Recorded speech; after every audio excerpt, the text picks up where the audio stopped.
Assalamualaikum warahmatullahi wabarakatuh dan selamat sejahtera. Okey, baik. Petang ini cikgu akan ajar bagaimana teknik menjawab soalan definisi secara operasi. Ada 7 langkah dalam menjawab soalan DSO. DSO refer kepada definisi secara operasi.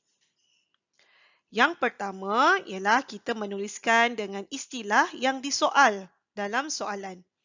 Yang kedua ialah kita menuliskan perkataan ialah. Yang ketiga, kita tuliskan dengan kata hubung yang sesuai. 4, kita tuliskan yang ditunjukkan oleh. 5, kita tuliskan PB tersurat. PB tersurat ialah PB yang nampak dengan mata, yang boleh diukur, yang boleh dilihat, yang boleh diperhatikan dengan mata. 6, kita tuliskan dengan pemerhatian ataupun keputusan eksperimen apa yang kita nampak. 7, kita tuliskan dengan proses eksperimen yang dimulai dengan perkataan apabila. Okey, baik. Bagi yang nombor 1, istilah yang disoal kita boleh ambil daripada soalan. Iaitu biasanya disoal berikan definisi secara operasi bagi. Apa perkataan di selepas perkataan bagi, itulah istilah yang perlu ditulis.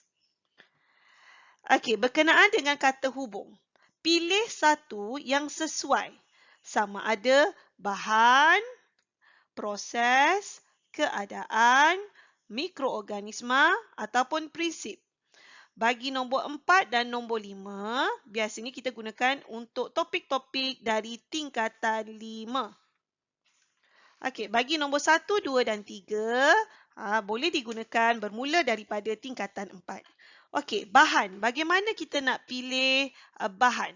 Bahan itu dipilih apabila istilah yang disoal itu ialah sesuatu yang boleh disentuh, yang boleh dipegang. Itu bahan. Contohnya gelas. Gelas ialah bahan. Pen. Pen ialah bahan. Itu boleh sentuh pen, gelas pun boleh sentuh. Ataupun air sirap ialah bahan. Air sirap pun boleh disentuh dengan tangan. Baik. Nombor 2. Pada masa bila kita gunakan proses. Proses itu digunakan apabila istilah yang disoal menunjukkan sesuatu proses seperti pertumbuhan, penapaian. Itu adalah proses. Dan satu lagi tips, proses digunakan apabila istilah tersebut ada imbuhan. Contohnya pertumbuhan. Pertumbuhan. Pe dan an adalah imbuhan. Jadi kita gunakan pertumbuhan ialah proses ataupun penapaian. Pe dan an. Penapaian ialah proses. Yang ketiga, pada masa bila kita akan gunakan keadaan. Keadaan digunakan bagi sesuatu proses, tetapi ianya mengambil masa yang singkat. Kemudian mikroorganisma digunakan apabila istilah tersebut melibatkan mikroorganisma seperti bakteria ialah mikroorganisma. Dan yang kelima pula, prinsip digunakan apabila istilah tersebut melibatkan prinsip. Contohnya, prinsip Archimedes ialah prinsip. Prinsip Bernoulli ialah prinsip.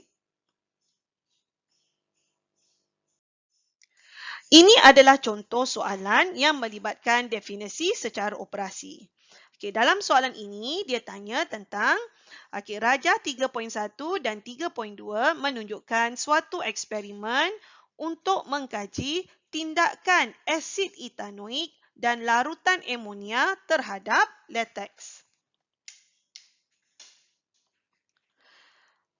Bila rajah 3.1 kita lihat lateks dicampurkan dengan asid etanoik. Manakala rajah 3.2 pula lateks dicampurkan dengan larutan amonia. Okey, selepas beberapa minit dikacau, okey, Rajah 3.1, keadaan lateksnya menjadi gumpalan. Manakala pada Rajah 3.2, keadaan lateksnya tidak berubah. Okay, sebelum menjawab soalan definisi secara operasi, kamu hendaklah menentukan semua pemboleh ubah, terutamanya PM dan juga PB yang akan digunakan untuk membina DSO. Okey, PM ialah yang berbeza, yang tidak sama. Iaitu kalau kita lihat pada kedua-dua rajah, okey, Rajah 3.1 dan Rajah 3.2, yang tidak sama adalah bahan yang dicampurkan dengan lateks. Asid etanoik adalah PM1 dan larutan amonia adalah PM2. Ia yang berbeza. Jadi PM-nya ialah asid dan alkali. Ataupun kamu juga boleh gunakan asid etanoik dan larutan amonia. Kita gunakan kata hubung perkataan dan. Jangan gunakan atau. Okay? Ataupun guna simbol dan. Okay? Tak boleh. Ataupun menggunakan perkataan atau. Ataupun koma pun tak boleh juga.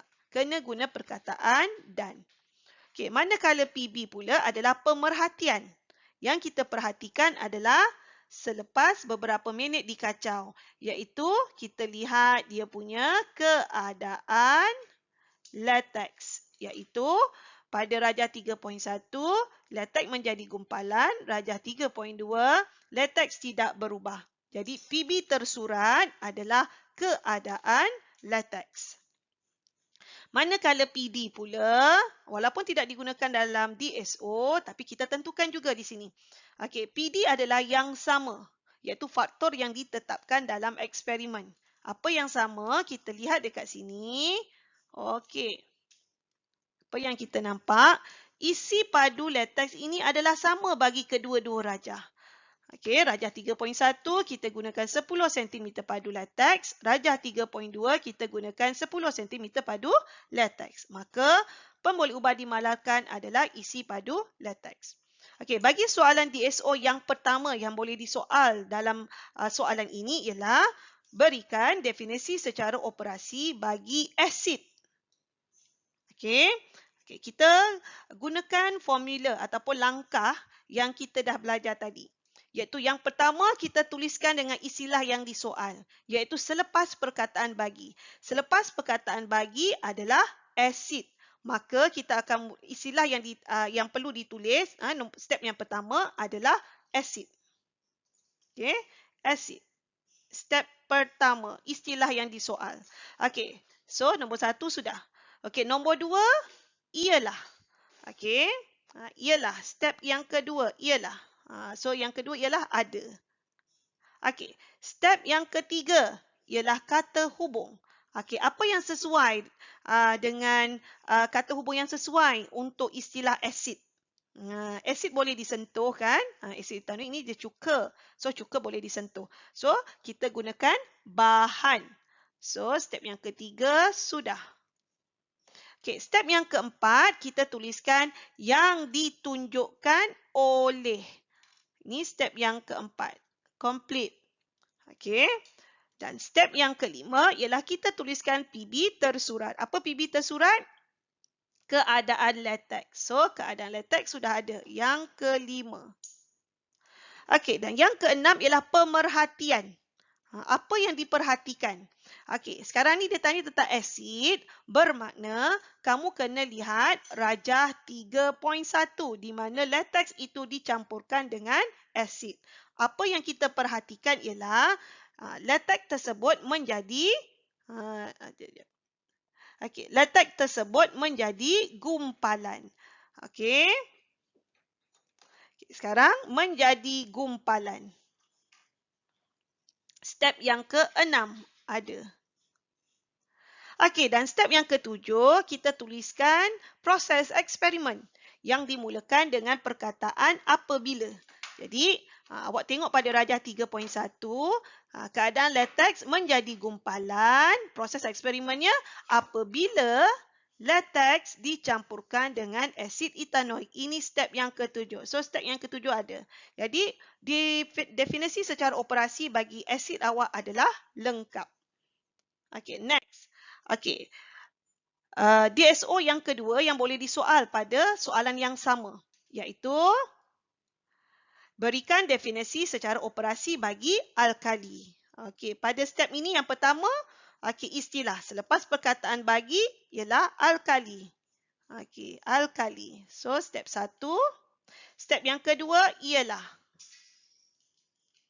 step yang ketiga, alkali, kata hubung yang sesuai bagi alkali dia ialah bahan sebab kita boleh sentuh dia.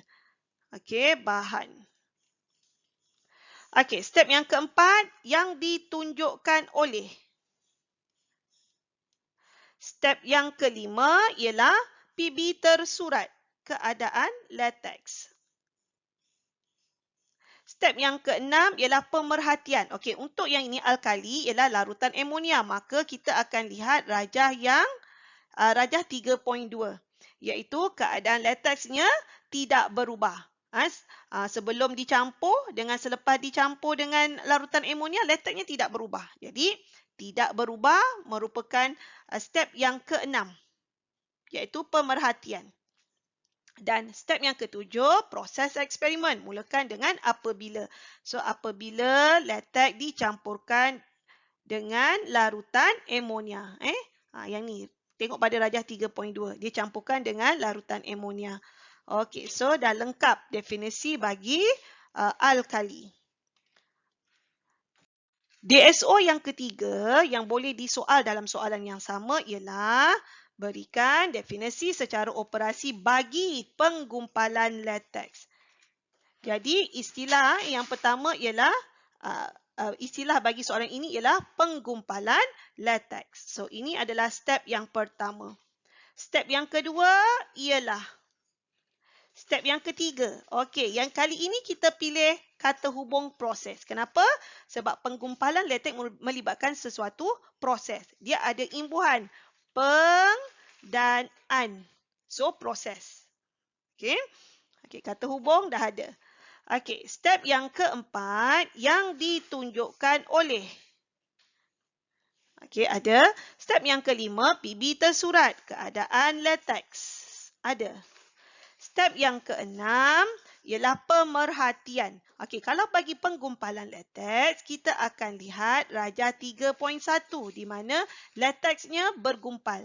Okey, jadi dia punya pemerhatian untuk step yang keenam menjadi pepejal ataupun gumpalan. Pepejal pun boleh, gumpalan pun boleh. Sebab awak lihat pada gambar rajah ni, lateksnya bertukar menjadi pepejal. Okey, so step yang keenam ada. Okay, step yang ketujuh ialah proses eksperimen. Kita mulakan dengan apabila. So, apabila lateks dicampurkan dengan asid etanoik. Sebab rajah yang pertama kita tambah rajah 3.1 kita tambahkan dengan asid etanoik. So, lengkap 7 ini. Okey, itu sahaja untuk teknik menjawab soalan definisi secara operasi.